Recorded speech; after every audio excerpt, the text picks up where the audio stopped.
A warrior's tear.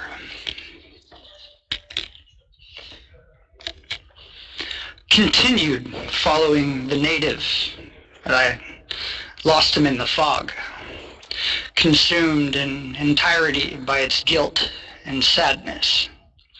I took a deep, apprehensive breath as the fog poured into my lungs just as a waterfall into its basin, penetrating, consuming my inner being, or what was left of it, rapidly grabbing hold of each cell, protein, molecule, and atom, right down to the quarks and bosons, molding a perfect copy of me, then solidifying.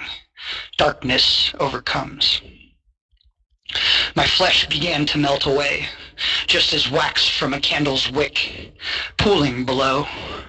What was once me lay in a puddle at the base of a stone statue, slowly seeping into the pebbles below. All the rot disappeared. Perfect silence remained as the fog began to clear, revealing surroundings of luscious greens and vibrant life. The valley, as it was 1,000 years prior, stood in pristine splendor. The native approached from the river, a wooden bowl of water cupped in his hands.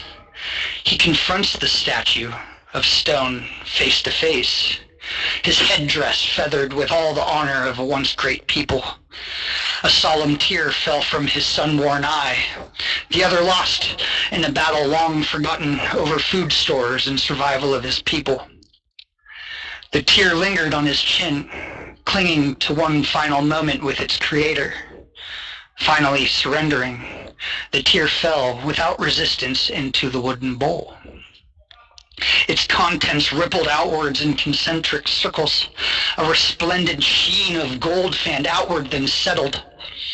The native raised, then emptied the vessel into the open mouth of the statue.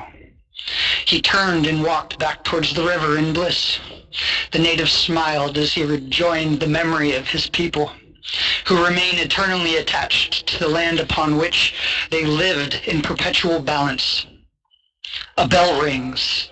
Ding! Small cracks followed by larger fissures appeared, then raced throughout the statue. Brilliant, luminous rays of pure, unfiltered light radiated outward, omnidirectional. Piece by piece, fragments of the stone statue crumbled to the ground.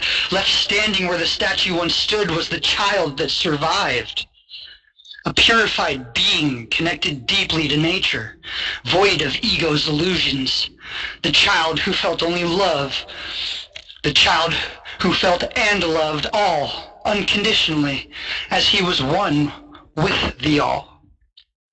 A fearless soul of old, vibrating with pure intent, whose sole purpose is to seek and to guide others towards enlightenment, self-realization, free again at last, liberated by fires of suffering, unified in heart and mind, one with source. Another bell chimes. Ding!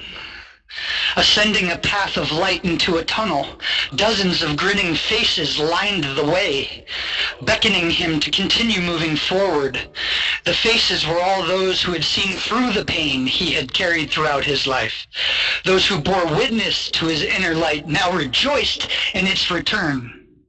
A being reborn, transformed, awakened.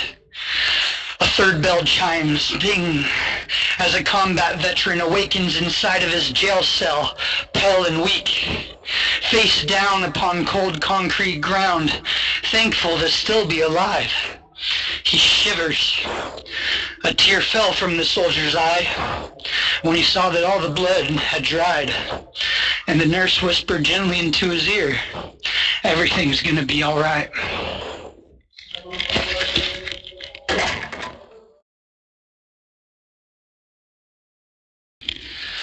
Hey, this is Doc. If you like today's reading, click like and subscribe. Check out our GoFundMe. And please remember, for every person whose path you cross, just the tiniest amount of love can save the life of the one who's lost. Thank you. Go in peace.